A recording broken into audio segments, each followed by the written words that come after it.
Wajib doakan hakim, jaksa, pengacara, polisi, oknum-oknum penegak hukum harus didoakan supaya mereka takut Tuhan. Sebab kalau mereka fasik, keadilan terbalik. Yang salah bisa jadi benar, tergantung setoran. Yang benar jadi salah, mengerikan.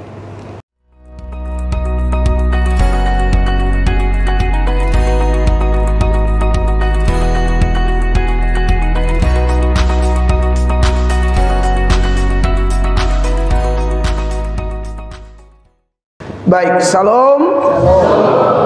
Puji Tuhan, sudah didoakan tadi. Mari kita buka Alkitab bersama-sama dalam Mazmur 75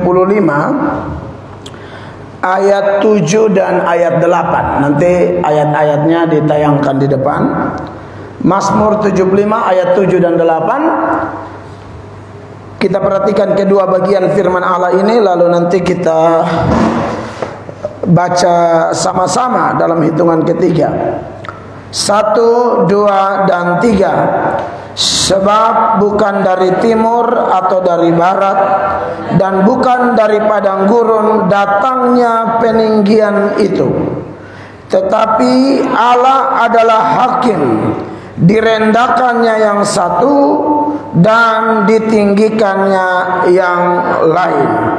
Bapak Ibu jemaat atau saudara-saudara, para pegawai pengadilan tinggi Nusa Tenggara Timur yang saya kasihi, puji Tuhan, saya bersyukur saya dapat kesempatan sekali lagi untuk bisa ada dalam ibadah oikumene di kantor pengadilan tinggi ini, untuk saling menguatkan, mendorong satu dengan yang lain. Kekasih Tuhan, dari pembacaan Mazmur 75 ayat 7 dan 8, saya akan bahas satu pokok pikiran yang sederhana, yaitu Allah adalah hakim yang adil. Jadi kalau khotbah di kantor pengadilan beromong hakim yang adil, saya pikir ini sangat mudah dicerna. Karena mungkin ada hakim di sini atau orang-orang yang mengertilah seputaran keadilan menurut hukum yang berlaku di negara kita ini. Nah, saudara-saudara, tapi karena konteks ayat yang baru kita baca ini adalah Allah adalah hakim yang adil. Keadilan Allah, saudara-saudara, itu berkaitan dengan dua hal, yaitu pahala dan hukuman. Itu keadilan Allah.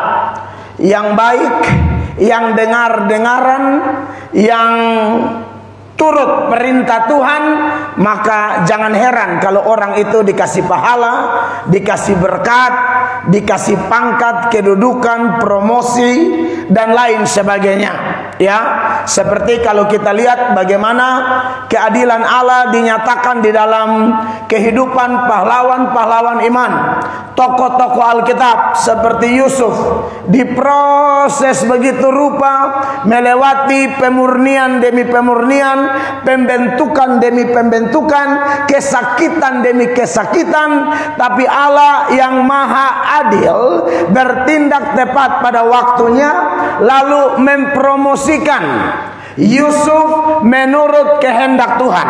Kita tahu kalau tokoh Yusuf yang kita bahas di dalam Alkitab itu ceritanya menarik. Beberapa bulan lalu saya membahas materi itu di gereja Tuhan yang saya pimpin di bawah tema dipilih dan ditinggikan oleh Allah.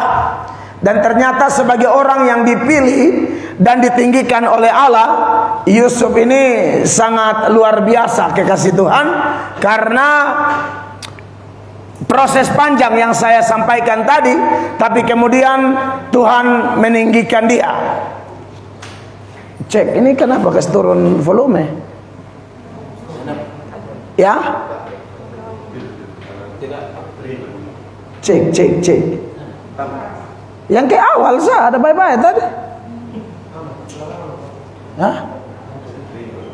Tidak, maksudnya supaya oke. Nah, saudara yang diberkati Tuhan, apa? Bikin kacau orang pikiran. Sampai mana tadi? Yusuf. Nah, saudara-saudara yang diberkati oleh Tuhan Yesus, Jadi apa namanya, menurut ayat ini kekasih Tuhan, ayat 7 dan ayat 8, di mana Allah adalah hakim, direndahkannya yang satu dan ditinggikannya yang lain. Ini adalah satu manifestasi dari keadilan Allah, bahwa setiap orang yang ada dalam rencana Tuhan, hidup seturut kehendak Allah, Tuhan angkat dia tepat pada waktunya. Selain cerita Yusuf, kita bisa lihat cerita yang lain kekasih Tuhan, seperti Sadrak, Mesak, Abednego. Itu mendapatkan kedudukan yang tinggi bukan karena ikut arus dunia, tetapi mendapatkan kedudukan yang tinggi karena taat Tuhan. Zaman Nebukadnezar, di mana Sadrak, Mesak, Abednego, Daniel dibuang ke Babel, itu kalau mau top, mau pangkat naik secara cepat, harus ikut Nebukadnezar punya mau, bukan ikut Tuhan punya mau. Nebukadnezar mau apa, kalau kau ikut, nah itu promosi cepat. Kalau kau lawan, apes, sial. Itulah bedanya adilnya Allah dan adilnya manusia. Adil manusia ini kan sudah dipenuhi dengan dosa, jadi kadang-kadang kotor. Kalau mau tinggi, harus jadi penjilat. Kalau mau diangkat, harus soya manusia. Tapi saudara lihat bagaimana ketika Nebukadnezar mengeluarkan titah, siapa yang tidak sembah patung berhala yang dibuat oleh Nebukadnezar, itu pasti dibuang ke perapian yang menyala-nyala. Semua orang takut, apalagi yang namanya pejabat. Ini big boss omong nih, ini nomor 1 Babel. Dan zaman itu Babel berkuasa hampir seantero dunia. Nebukadnezar dikenal sangat kejam, tidak pernah kompromi dengan orang yang tidak taat kepada titahnya. Tapi ada orang-orang yang kemudian memang sudah cari-cari kesalahan Sadrak, Mesak, Abednego. Maka yang terjadi kekasih Tuhan adalah mereka lapor pada Raja Nebukadnezar. Raja sudah bikin aturan luar biasa, tetapi ada 3 pemuda Ibrani yang Raja kasih kedudukan tinggi.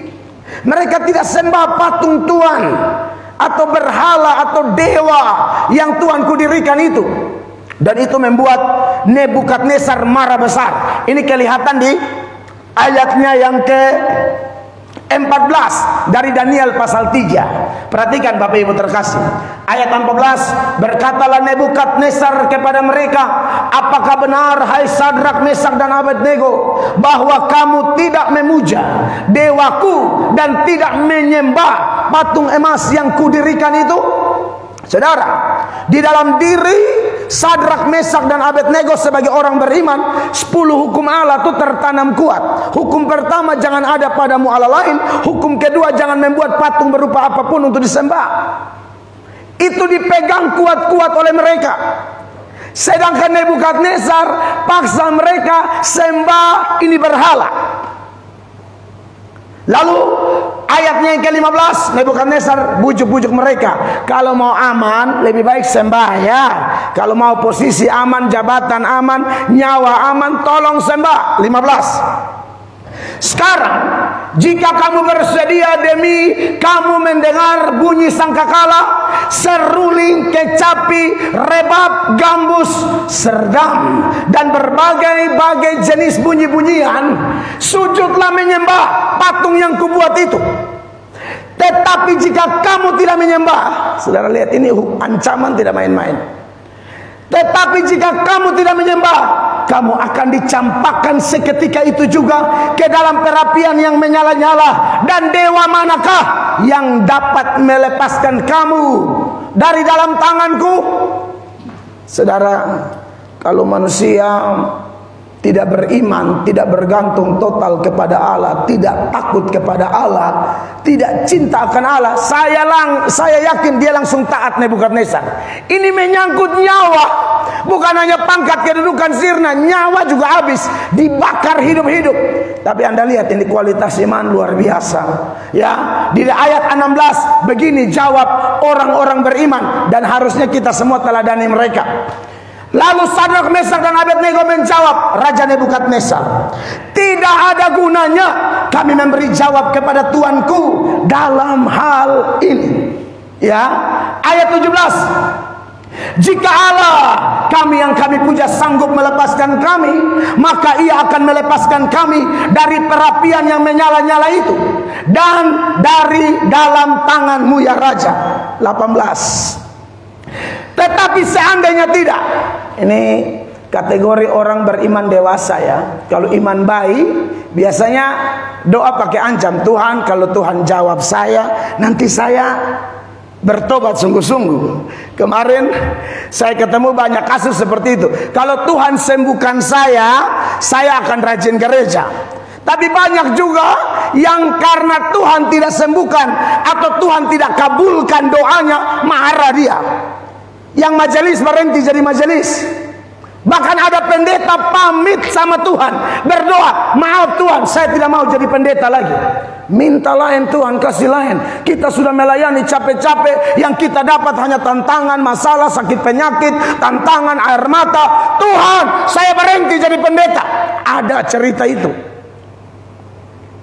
Tapi beda sama iman sekelas SMA Sadrak, Mesak, Abednego. Dia bilang, tetapi seandainya tidak, hendaklah Tuanku mengetahui ya Raja, bahwa kami tidak akan memuja dewa Tuanku dan tidak akan menyembah patung emas yang Tuanku dirikan itu. Singkat cerita, Bapak Ibu tahu toh, Nebukadnezar marah besar. Itu api sudah panas. Nebukadnezar bilang, panaskan 7 kali lipat, lemparkan mereka bertiga ke dalam. Perhatikan 19, Bapak Ibu. Maka meluaplah kegeraman Nebukadnezar, air mukanya berubah terhadap Sadrak, Mesak dan Abednego. Secara psikologi jelas, dia ini pejabat hebat yang kalau dia bilang A, B, kok bisa ada ini 3 pemuda ngali ini? Kata ngombe tahu, tidak ada sejarah, seolah-olah bahasa Kupang ya. Tidak ada sejarah pemerintahan saya beta omong orang melawan. Kok bisa ini ada? Sudah orang asing lagi. Kan ini orang Yahudi yang dibuang ke Babel nih. Sadrak, Mesak, Abednego. Berani sekali. Maka marahlah dia. Ya. Lalu diperintahkannya supaya perapian itu dibuat 7 kali lebih panas dari yang biasa. Dan kalau Bapak Ibu baca terus, saking panasnya, waktu algojo atau serdadu Nebukadnezar buang Sadrak, Mesak dan Abednego ke dalam, mereka yang buang aja terbakar. Tapi Alkitab mencatat waktu Sadrak, Mesak, Abednego ada di dalam, Allah yang adil bertindak. Itu yang saya mulai dengan pendahuluan tadi. Berani taat, Anda akan lihat mujizat. Kalau jadi penjilat, susah. Berani taat, Tuhan bikin mujizat.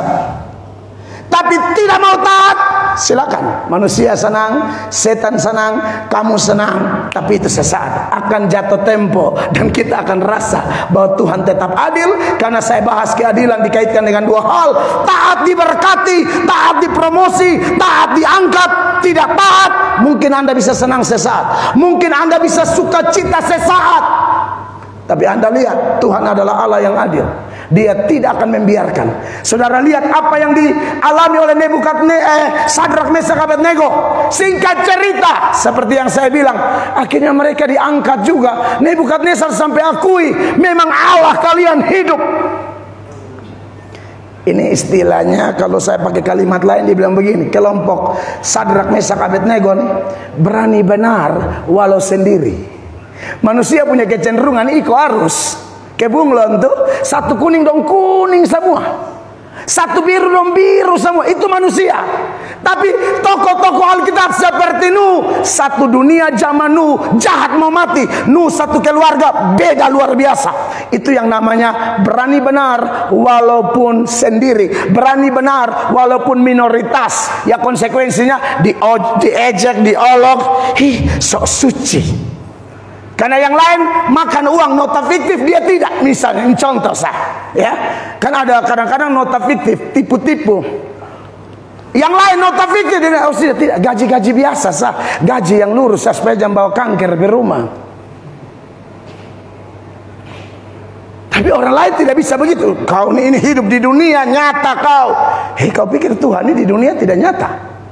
Hanya Tuhan kita nih sedang melatih orang, menguji orang. Siapa yang mau melihat keadilan Allah berkaitan dengan pahala.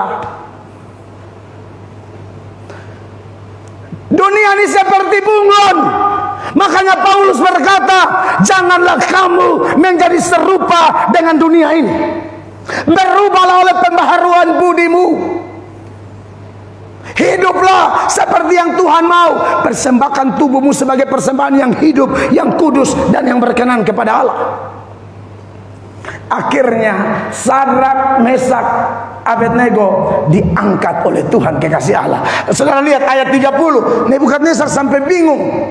Lalu raja memberikan, ini gara-gara lolos dari api.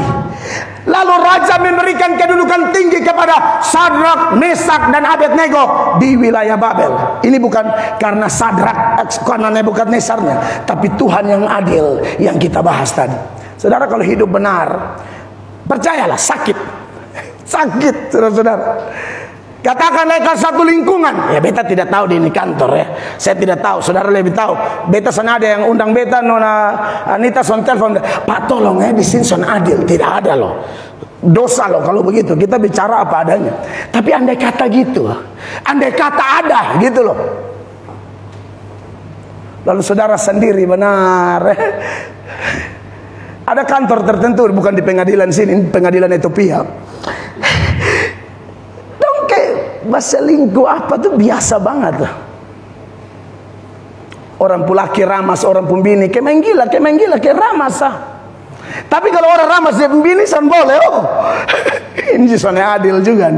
Dia mau cubit orang pembini sesuka hati, maka dia tahu orang lain cubit dia pembini, dia pu emosi. Soalnya adil dong. Baca Alkitab tuh, Matius 7 ayat 12. Itu ayat bilang apa? 1, 2, 3 Bapak Ibu. Segala sesuatu yang kamu kehendaki supaya orang perbuat kepadamu, perbuatlah demikian juga kepada mereka. Itulah isi seluruh hukum Taurat dan kitab para nabi. Seluruh isi Alkitab intinya itu adil dong. Nah, kira-kira gitu.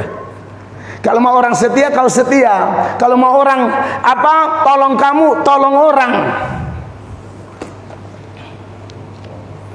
Kalau mau orang dapat dipercaya, kita harus dapat dipercaya. Amin, dikasih Tuhan. Nah, ini keadilan Allah seperti itu, Bapak Ibu terkasih. Tapi ada fakta begini, seperti yang saya sudah singgung tadi. Kenapa ya? Kayak di bangsa ini, saya kalau ikut nonton media, ikut pemberitaan, sidang-sidang, kasus-kasus, atau curahan hati dari orang-orang yang merasa kok tidak adil banget ya.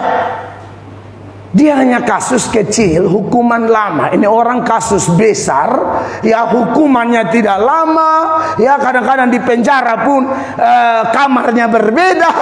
Ada yang kamar pakai AC, ada yang tidur. Orang kumam bilang, talep pokukuru. Saya ini kan sebelum bertobat seulang-ulang masuk sel, gitu loh. Jadi saya tahu banget gitu loh. Kalau betong ya orang miskin ini memang kalau masuk berarti lu siap yang orang bilang tasese di huk-huk. Tapi ada loh yang beta lihat di sel tuh ada tempat tidur, TV, pembakar roti.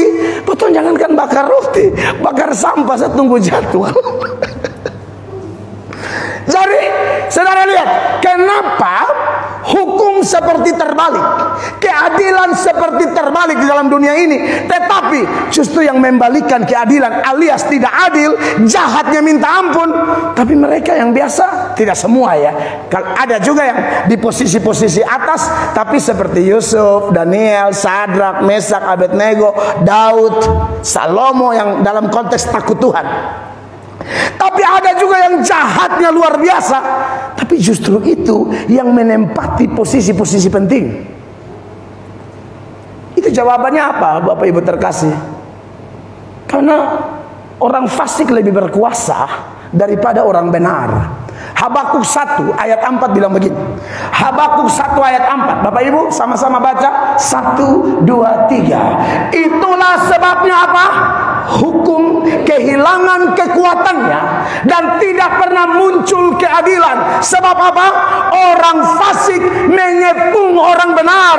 Itulah sebabnya keadilan muncul terbalik. Bapak Ibu, saudara-saudara yang saya kasih dalam nama Tuhan Yesus Kristus. Jadi kalau orang fasik lebih banyak daripada orang benar, maka jangan heran kalau hukum muncul terbalik. Makanya biasa bahasa di luar bilang kadang-kadang yang benar jadi salah, yang salah jadi benar, tergantung lu sogok berapa. Begitu. Ya, makanya saya salah satu doa saya ialah saya doa buat hakim-hakim se-Indonesia. Serius, itu saya busur tanya jemaat yang saya pimpin. Wajib doakan hakim, jaksa, pengacara, polisi, oknum-oknum penegak hukum harus didoakan supaya mereka takut Tuhan. Sebab kalau mereka fasik, keadilan terbalik. Yang salah bisa jadi benar, tergantung setoran. Yang benar jadi salah, mengerikan. Bapak Ibu, Allah itu ya, pada waktu menciptakan manusia, Allah memasukkan sifat-sifat Allah ke dalam diri manusia. Itu makna manusia diciptakan menurut gambar dan rupa Allah. Jadi ada sifat-sifat Allah tuh Allah masukkan ke dalam diri manusia. Kasihnya, kekudusannya, kekekalannya, ya cipta. Allah itu pencipta. Jadi kalau Allah menciptakan manusia, Allah memasukkan daya cipta. Makanya dia bisa bikin mikrofon, dia bisa bikin termos kayak gini, handphone. Ini bukan Tuhan yang cipta, manusia yang buat. Tapi daya ciptanya itu dari Allah. Harusnya keadilan juga begitu. Tapi kenapa semuanya menjadi rusak? Ini jawabannya sejak manusia jatuh dalam dosa, Bapak Ibu. Sejak manusia jatuh dalam dosa itu memang hancur. Ya, keadilan, sifat-sifat yang ada itu menjadi rusak. Tidak adil sama sekali. Yang adil cuma Tuhanlah dan orang-orang yang memang Tuhan pilih, yang mengalami kasih karunia Allah. Itu yang bisa hidup adil. Kalau tidak, tidak bisa. Bahkan kadang-kadang ada orang yang bukan saja tidak adil dengan sesama, Bapak Ibu, tapi dia tidak adil dengan Tuhan. Saya contohkan begini, Bapak Ibu ya. Ada orang tuh yang kalau Tuhan panggil dia responnya lama sekali. Alasan terlalu banyak, terlalu sibuk, ya, belum ada laki, hamil muda, lagi masih hamil muda. Pokoknya alasan macam-macam. Kalau untuk panggilan Allah, dia tunda. Tapi nanti kalau dia susah, dia berharap, dia panggil Allah, Allah langsung jawab. Ini tidak adil.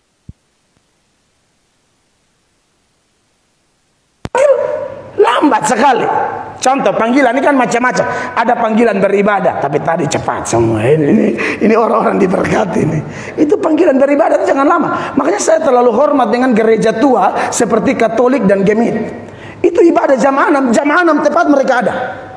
Saya beri hormat itu. Kalau dalam hal itu, tidak dapat Katolik dengan Protestan, Gemit. Saya ini pimpin gereja yang lebih muda, agak repot juga. Tapi ya kita belajar gitu loh. Ya, kalau mau kita susah, lalu panggil Tuhan cepat. Kalau Tuhan panggil tolong cepat. Selain panggilan bertobat, panggilan beribadah, kan ada panggilan tolong orang. Ada panggilan apa lagi? Yang paling tinggi itu panggilan bertobat. Jangan tunda-tunda, Bapak Ibu terkasih. Penundaan itu dosa besar.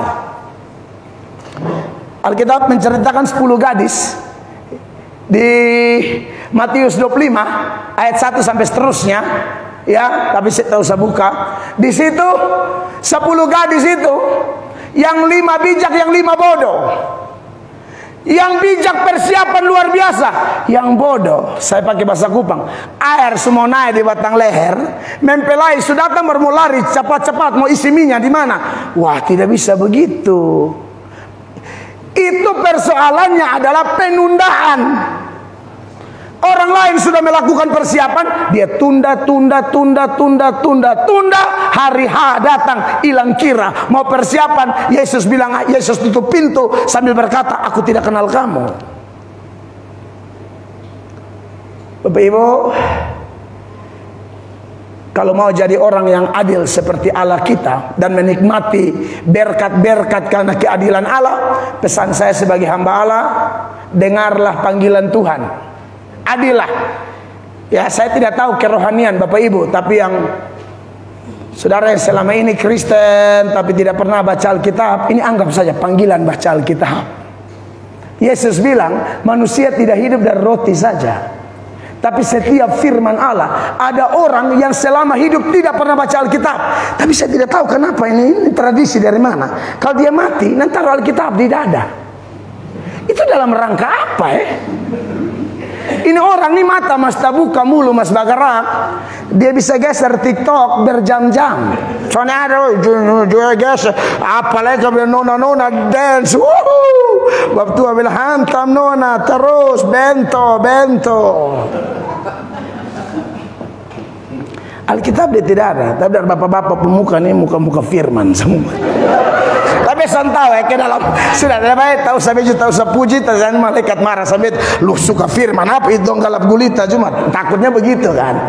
Tapi mau bilang son baca juga sampai baca, tapi ada yang tidak baca loh. Tapi herannya dia majelis. Nanti semua pimpin berdiri mana surgawi di toko Glory, akan ada mana mulai cari ini halaman berapa nih, mulai baca langsung yang jemaat dirasain mana surgawi buat langsung baca. Karena saya pernah baca Alkitab, tapi dapat tugas pimpin khotbah, ini paling rusak. Makanya kitab Yohanes dia bilang Yohana. Ada yang bilang mari kita buka di Yohana. Sampai jemaat bilang, berasa Yohana buka kios di cabang. Yohana dulu jaga kios, suruh buka Yohanes. Panggilan baca Alkitab, bapak-bapak ini saya kasih tahu yang daripada behotbah terlalu banyak juga, dia ayat cuma sedikit. Di Alkitab tuh ayat terlalu banyak. Saudara, itu adalah kekuatan Anda dan saya. Firman Allah itu punya fungsi, ya. Kalau saudara baca dia mengajar tentang Allah. Lalu kalau kita ada salah dia kasih tahu salah. Tidak sampai di situ. Dia punya kuasa memperbaiki karakter kita atau kelakuan kita, dan dia mendidik kita dalam kebenaran. Lihat di 2 Timotius 3 ayat 16, sama-sama baca. 1, 2, 3. Segala tulisan yang diilhamkan Allah memang bermanfaat untuk apa? Untuk mengajar, untuk menyatakan kesalahan, untuk memperbaiki kelakuan, dan apa? Untuk mendidik orang dalam kebenaran.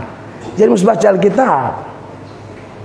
Dulu sebelum ada Alkitab masih ada suara Tuhan, kayak Tuhan omong langsung di Nuh. Tapi sekarang kita lebih lengkap. Saya tidak anti dengan persekutuan doa. Kan ada bapak ibu tertentu, bukan bapak ibu di sini, di lain, ini di Nigeria, ya. Dosen suka baca Alkitab, don berharap tanya di tim doa, ada ayat. Hei iblis, ini nih ayat semua. Lu tanya ada ayat apa lain? Ini ayat semua. Apalagi kalau sudah ada beban, dan paling banyak yang cari begini tuh yang pemalas gereja, sonto baca Alkitab, dong paling hobi itu tim doa mau di hutan mana sah? Ada di noekele lebar, ay sonde nunu namat, yang di nunu namat dan di kele tunan itu, koe tutup mata amela sulia ular feona awana pelangina saragamna. Besok nanti hanya saja begini, Bapak Mama dengar ini. Ciri kalau hamba Tuhan benar tuh dia lihat apa betul. Ada orang kok bilang nikah in tahun, so nikah. Itu omong kosong. Biar lu pun jodoh nih bule, jadi begini, kolbano. Maksud saya gini loh, lu lihat tuh yang jelas, ini bule mana, kok nomornya dari TTS gitu loh. Jadi maksud saya begini, jadi kalau sekarang orang bilang tunggu pitanya ayat di tim doa, padahal ini berasa ada di rumah. Jangan di rumah, handphone aja bisa download. Bisa ada aplikasinya. Duduk masuk di ruangan, ibu wakil atau bapak-bapak pejabat masuk duduk 1-2 pasal dulu tuh. 1-2 pasal. Saya tidak pernah bawa omong dari ibu wakil ketua. Ibu wakil ketua tidak pernah omong dari saya. Tiba-tiba saya omong tentang beliau. Maksudnya, Mam tua tuh begini, lahir tanggal sekian. Padahal saya tidak tahu. Putar balik. Khotbah, menyanyi, puji Tuhan, itu kita ngomong tentang dia.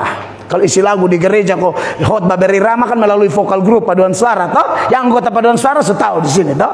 Kalau mulai suara 1 do do do, takut lanjut sajojo.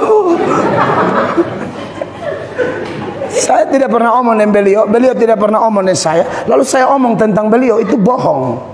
Doa itu bicara dengan Tuhan. Baca Alkitab itu Tuhan bicara dengan kita. Ingat, baca Alkitab itu Tuhan bicara dengan kita. Khotbah kita bicara tentang Allah. Ada saat kita bicara dengan Tuhan, itulah doa. Ada saat Tuhan bicara dengan kita, itulah baca Alkitab. Ada saat kita bicara tentang Allah, itulah kesaksian, itulah khotbah, itulah isi lagu dan pelayanan lainnya. Termasuk bekerja.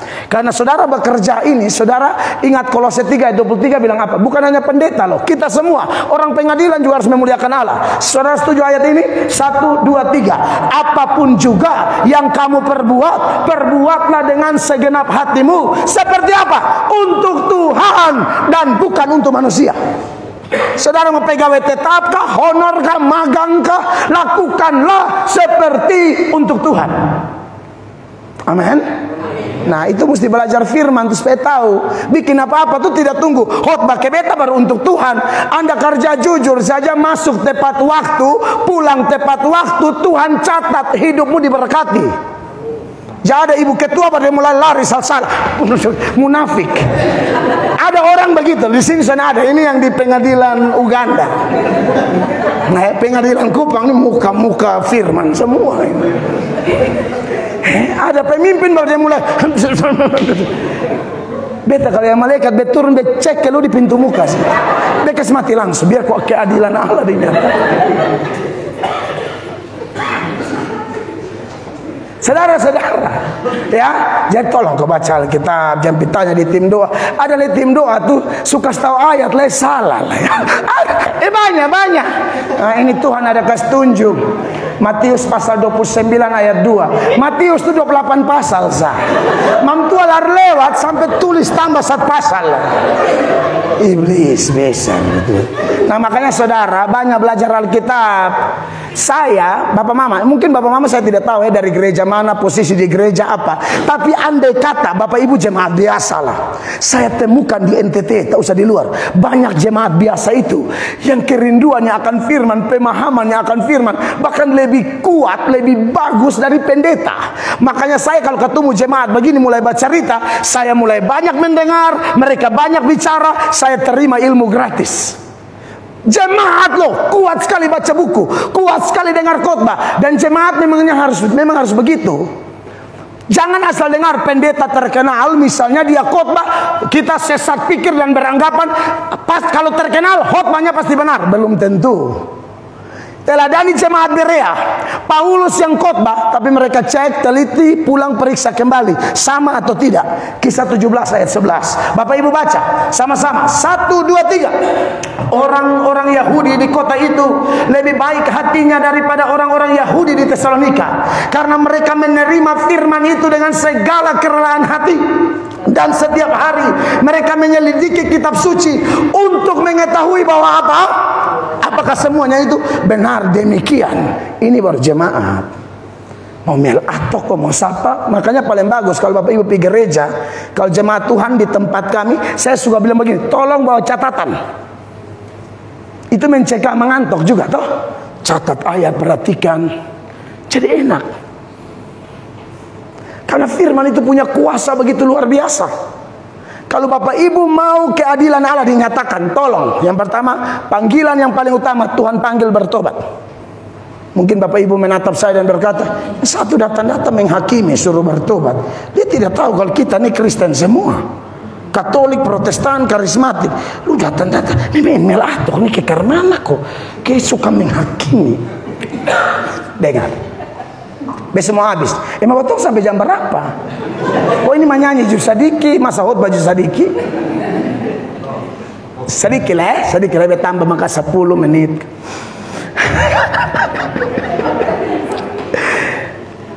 Mungkin ada yang ketika saya bilang bertobat, kan tujuan bertobat kalau sesuai tema kita ini supaya kita yang tidak adil sekarang jadi adil. Adil dengan suami, adil dengan kawan kantor, adil dengan anak buah, adil dengan majikan atau bos, adil dengan siapa lah? Adil dengan Tuhan. Pokoknya semua harus diperbaiki. Siapa tahu ada ketidakadilan di hidup kita. Supaya bisa menjadi adil, karena kita tahu, kita sudah belajar penyebab kita menjadi tidak adil atau sifat adil Allah yang Allah titipkan kepada kita itu menjadi rusak gara-gara dosa. Maka panggilan Allah adalah ayo bertobat. Lalu saudara berkata kepada saya, kita su Kristen bertobat apalah ya? Masalahnya begini, Bapak Mama, beta baca di Alkitab, Bapak Mama juga pernah baca atau mungkin pernah dengar, Yesus bilang dalam satu ladang tuh ada ilalang, ada gandum. Ibarat satu gereja tuh ada lalang, ada gandum, ada Kristen asli, ada Kristen palsu. Dalam satu pohon anggur itu ada ranting berbuah, ada ranting tidak berbuah. Yesus kembali nanti dia pisahkan domba sebelah kanan, kambing sebelah kiri. Kalau saudara bilang saudara Kristen, pastikan kita Kristen gandum, Kristen ranting berbuah, Kristen domba. Itu gambaran Kristen asli. Jangan sampai Kristen tapi ilalang, mengaku Kristen nama Alkitab tapi tidak adil dengan Tuhan, tidak adil dengan istri, tidak adil dengan anak, tidak adil dengan komitmen kerja. Harus bertobat. Dan saya harap Bapak Ibu mau, jangan keraskan hati, jangan nanti Bapak Ibu rugi. Saya tutup dari ayat dari beberapa muka subangka. Perhatikan, sana apa? Pembalasan hak Tuhan ya. Sana apa? Dong kalau nonton film Korea, nasa mata menyala begini. Dong kira-kira itu Korea yang mati ke saudara disalib. Dengar, ada orang tuh nonton Korea, mata menyala sama nangis, sedih di jamah begitu tuh. Dijamah oleh ini laki-laki Korea. Mama menangis tengah. Firman Allah dosan karena jamah. Itu hati sudah lalu kotor apa Film Korea nama nangis, nonton TikTok nama mata menyala, dengar khotbah semua tidur. Darah Yesus baru 4:30 jam 5 sudah semua berhenti ya. Perhatikan kisah Zakaria 7, 12, 13 deh. 12 bilang begini ya. Mereka membuat hati mereka keras. Ini firman datang bikin sok bakincang. Tunggu.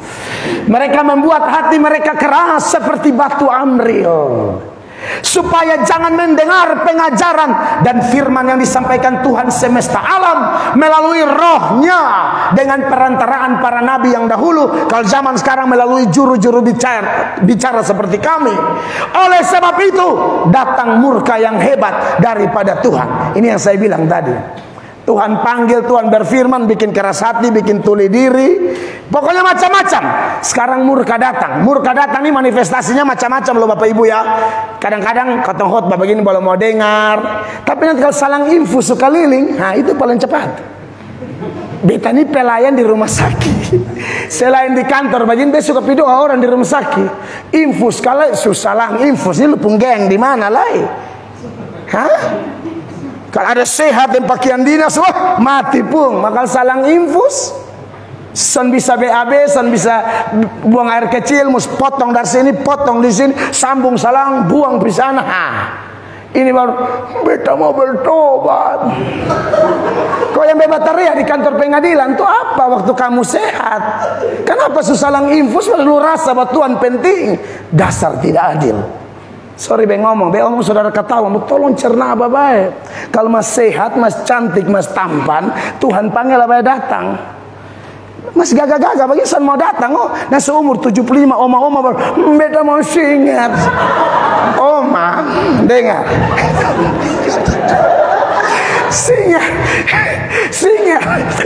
Singar di gereja di KKR itu pakai goyang loh. 2 ke kanan, dua ke kiri. Nah kalau oma sudah doka ini orang sudah oma baru setengah. Terakhir singar lain hantam oma jatuh di sound system.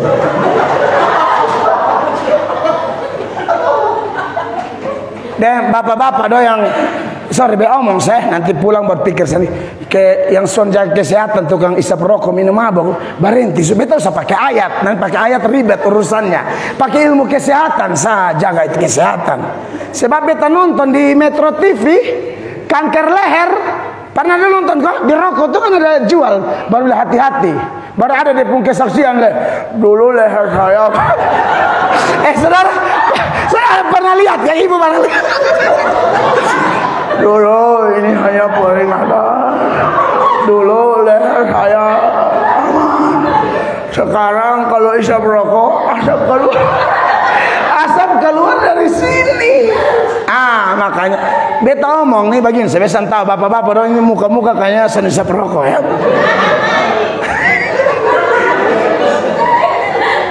Almarhum papa saya udah meninggal. Beliau itu beta suruh, pemain berat dari SD isap rokok sampai umur 70. Saya suruh berhenti tidak mau. Saya bilang bapak bertobat sebab Tuhan bilang, tahu orang itu. Bapak kan belu toh, tak belu dong ya berat bos.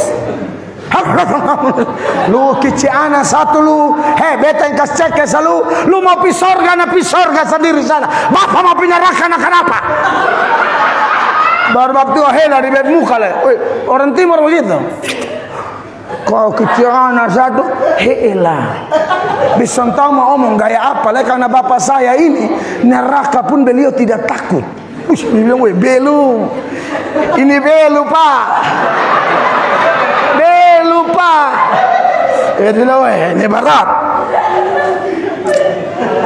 akhirnya berpikir kalau begini lah doa saya sudah tidak mungkin saya tidak doa dong saya doakan terus selang beberapa waktu beliau bilang anak-anak kumpul dulu ini bapak punya ini kayak agak tertikam lalu kakak-kakak saya yang bontot kami laki-laki semua 4 orang kumpul dulu bapak ada tertikam oke kita bawa ke rumah sakit rongseng habis CT scan ternyata tumor batang paru-paru sudah stadium 4.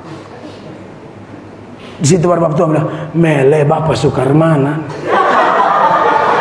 nah siapa mau omong betanya di hati saya bilang wih bapak tua nih berpikirnya hebat kan neraka kok neraka mau apa neraka jadi beta pikir ini siap masa neraka baru karena tumor di situ bab tua hilang kira neraka dan tumor nggak ada levelnya neraka is real saudara kalau baca bahkan setan pun takut masuk neraka setan aja takut masuk neraka bagaimana mungkin ada manusia lemah tidak takut neraka. Singkat cerita saya bilang bapak bekas ingat bapak besok omongin bapak dulu ajak pi surga bapak bilang biar bapak pi neraka baru karena tumor bapak susah tumor dan neraka tumor itu terlalu kecil bapak dibanding penyiksaan kekal bapak habis mati ini ada kehidupannya kekal di surga atau kekal di neraka rest in heaven or no rest in hell. Mau istirahat di surga, saudara yang capek untuk Tuhan, nah cocok untuk istirahat di surga. Karena sudah capek di sini toh, sudah percaya Yesus sebagai bentuk syukur melakukan kebaikan, Anda paling cocok istirahat di surga. Anda yang tidak bikin apa-apa untuk Tuhan, jangan harap Anda istirahat di surga. Lu sudah terlalu enak di dunia, lu mesti capek di neraka, kabas-kabas api selama-lamanya. Ya kalau Tuhan panggil, lebih datang Dan nanti ayat 13 sama-sama baca supaya omong ada bukti itu. Besang aja bawa tim ini supaya jelas ayat. Undang berikut lebih bawa lah. Lengkap dan pemain keyboard. Ingat dong pendoi transport.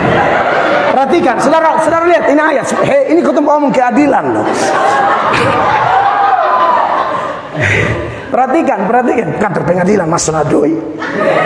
Perhatikan. Zakaria 7 ayat 13. 1, 2, 3. Seperti mereka tidak mendengarkan pada waktu dipanggil, demikianlah aku tidak mendengarkan pada waktu mereka memanggil. Firman Tuhan semesta alam. Bapak Ibu, kita kalau panggil Tuhan kan. Jadi saudara yang biasa, Tuhan panggil, ayo gereja, saudara ke gereja, ayo ibadah itu mana? Di kantor Anda masuk, suatu saat Anda susah, Anda panggil Tuhan, percayalah, tidak lama Dia akan jawab Anda. Tapi saudara yang bakincang, maaf ya kalau dia putar selalu sama ke putar Israel 40 tahun. Padahal dari nanti ibu mau pita tanggal 20 ini kan, beta tanggal 15 November besok di Israel juga. Sebenarnya ibu, nanti kalau kita jalan itu, yang bisa cepat aja bu. Nggak sampai 1 hari. Kalau sebenar sampai 40 hari jalan kaki dari Mesir masuk Israel. Tapi kenapa Tuhan putar 80 tahun? Tuhan omong dengar, tapi berharap kalau dong omong Tuhan dengar. Lupa mau lebih Tuhan berramah satu gas mati.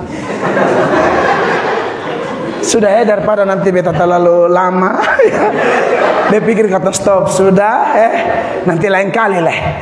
Tuhan memberkati. Hanya itu saja, datanglah pada Kristus ya. Ayat lebih penutup supaya aman. Roma 2 ayat 4 dan 5. Ini tahu sampai bahas lah, hanya baca. 1, 2, 3. Maukah engkau menganggap sepi kekayaan kemurahannya, kesabarannya dan kelapangan hatinya? Tidakkah engkau tahu bahwa maksud kemurahan Allah ialah menuntun engkau kepada pertobatan? Ini saya tidak tahu panggilan keberapa dari pendeta atau pengkhotbah keberapa. Tapi jangan terlalu lama-lama Dan nanti ayat 5 terjadi sakit. 2, 3. Tetapi oleh kekerasan hatimu yang tidak mau bertobat, engkau menimbun murka atas dirimu sendiri pada hari waktu mana murka dan hukuman Allah yang apa?